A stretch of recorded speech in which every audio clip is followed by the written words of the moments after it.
How comedian Mike Epps bought back his hood and rebuilt his community. I finally came and checked out Mike's block. The block is up the chain. Look at this. Look at this. Look at this. Look what my guy did to Indianapolis. Look at this block. What does the coldest revenge really look like in 2025? No, it's not a diss track that's forgotten in a week. It's not a flashy post on IG. It's a move so calculated, so personal that it rewrites history. Comedian Mike Epps just showed the world what that truly looks like. He went back to the same Indianapolis block that chewed his family up and spit them out. The same streets where he was a poor kid watching his mother cry through eviction after eviction. And he didn't just come back to stunt, he came back to conquer. I bought my whole childhood block back. I was buying these houses and people were like, oh man, why you buying them little raggedy houses, man, you know? His first move, he found the house of the guy who used to bully him as a kid, and he bought it.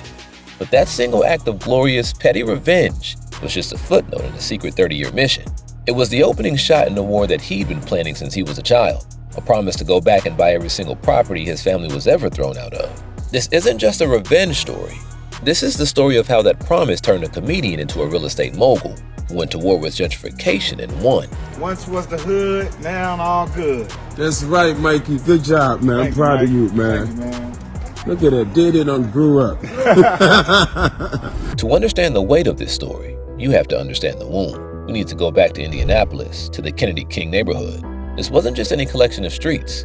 It was a landmark, a historic hub for Black ownership in the city, built by families who created a world for themselves. We're talking about a place with a soul, a place where the church wasn't just a building for Sunday service, it was a community's bank, its counseling center, and its political headquarters. But the system is designed to break places like Kennedy King. Decades of redlining and neglect created the perfect storm. When Mike Epps was a kid, the block was struggling.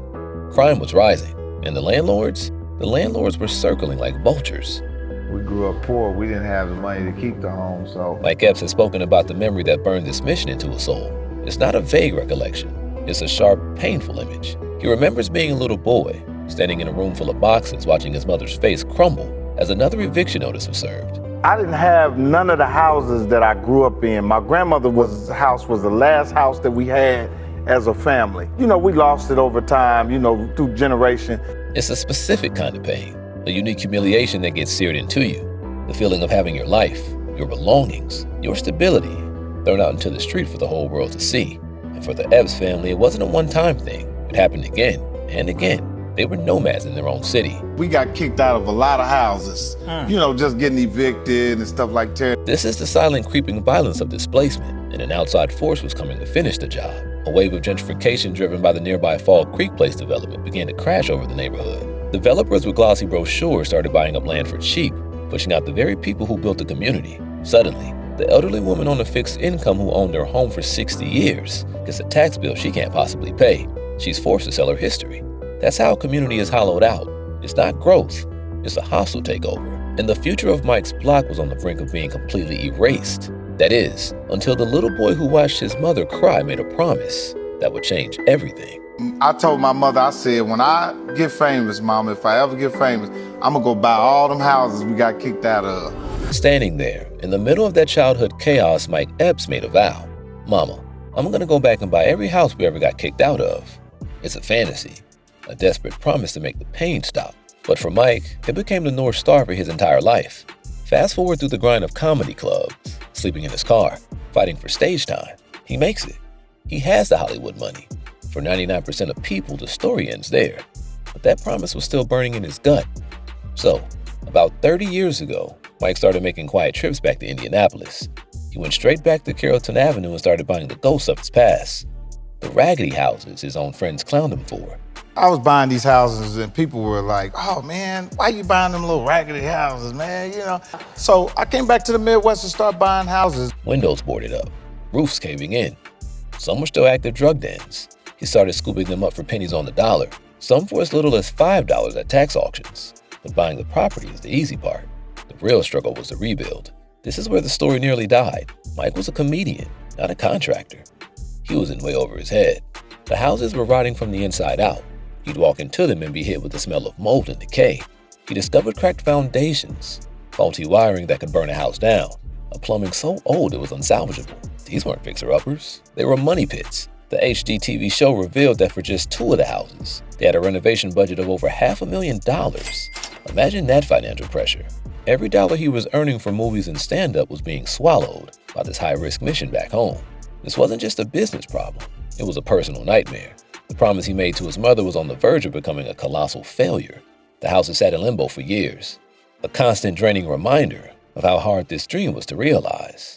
If you're feeling this video so far, please leave a like on it and subscribe to Hustlers in the Hood to join our community. We're all about highlighting the grind and the wins that make a difference. Now, let's get back into it. As his wife Kyra said when she first saw them, "Oh God, you need a little help." He was on the verge of being a man with a powerful dream and a portfolio of riding houses. The promise was in danger of dying right there on Carrollton Avenue. Every great hustler knows you can't build an empire alone. Mike Epps had the heart and the vision.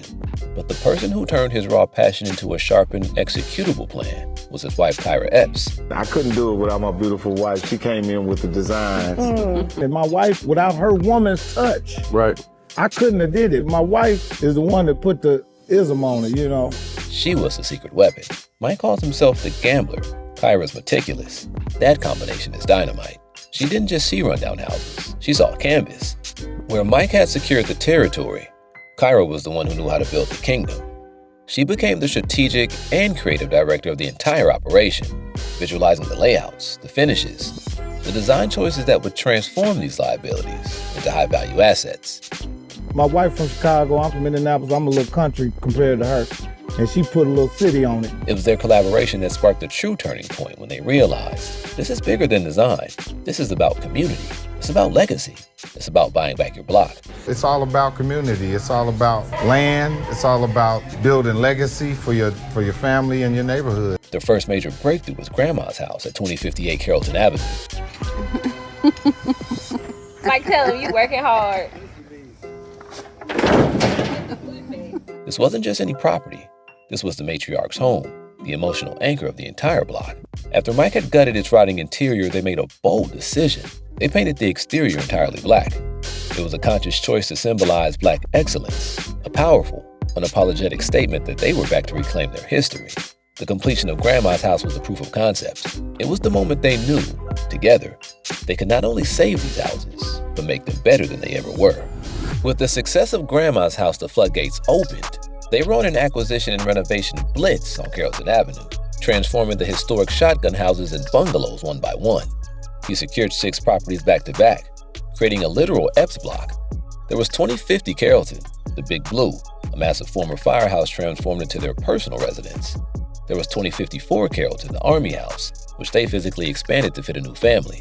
And then there was 33 through 37 Carrollton. 337, this is the home that Mike grew up in with his mom and brothers and sister. I would love to keep that home identical to what it is, but just modernized. Because again, that's another special home to Mike. Mike's childhood home, which they kept identical on the outside to preserve the memory, while completely modernizing the inside. With his go-to builders, the beer-drinking, Aerosmith-listening crew chasing Anthony, the block transformed from a street of forgotten homes into a vibrant construction zone. Hope began to return. The movement became so undeniable that Hollywood had to take notice. In 2023, HGTV greenlit their show, Buying Back the Block. This was the moment Mike's 30-year under-the-radar mission was put on the national stage.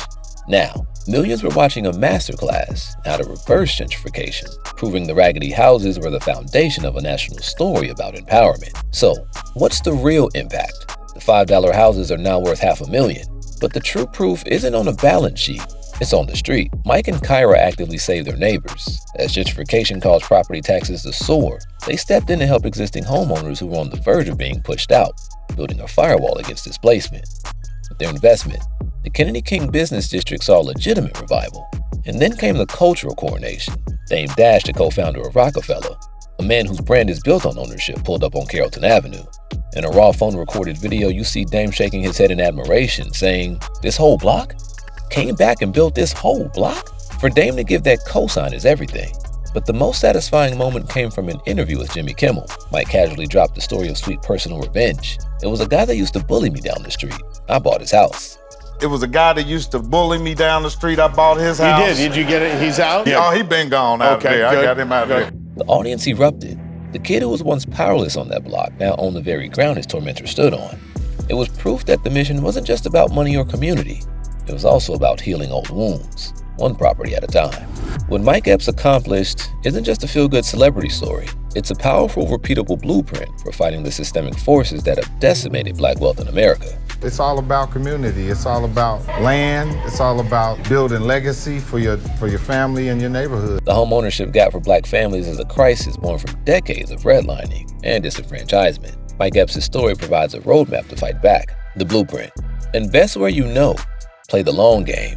Build a strategic partnership. Create an ecosystem and control your own narrative. He's part of a larger movement of artists redefining success. In Houston, you have Slim Thug, Trey the Truth, and Megan Thee Stallion. But Mike's story cuts to the bone because he wasn't just investing in a zip code, he was buying back his own memories. He proved you don't need to be a Wall Street genius to make a difference. You just need a long memory, a deep love for your community, and the patience to see a 30-year promise through. At the end of the day, this story begins and ends with a single image. A little boy watching his mother cry during an eviction. Everything that came after, the fame, the money, the Hollywood career, was just a means to an end. It was all fuel for the journey back to that moment, back to that block, to finally heal that wound. Mike Epps is a comedian. He's paid to make people laugh, but his greatest legacy won't be a joke he told or a movie he was in. His legacy is written in brick and mortar on Carrollton Avenue. It's in the families who get to stay in their homes. It's in the pride of a neighborhood that refused to be erased. It's in the future he secured for his own children and grandchildren, who can now walk down the same street that their father played on and know that it belongs to them. He kept his promise. He went back and got every house they were kicked out of. So the next time the world tells you what a boss move is, don't let them show you a rented jet or a flashy chain. Show them this story. Show them that real wealth isn't what you can extract from a community, but what you can build within it. Show them that the ultimate flex isn't escaping the hood. It's coming back to own it, to heal it, and to make it stronger than you found it. That's buying back the block. And that's a legacy that will stand forever.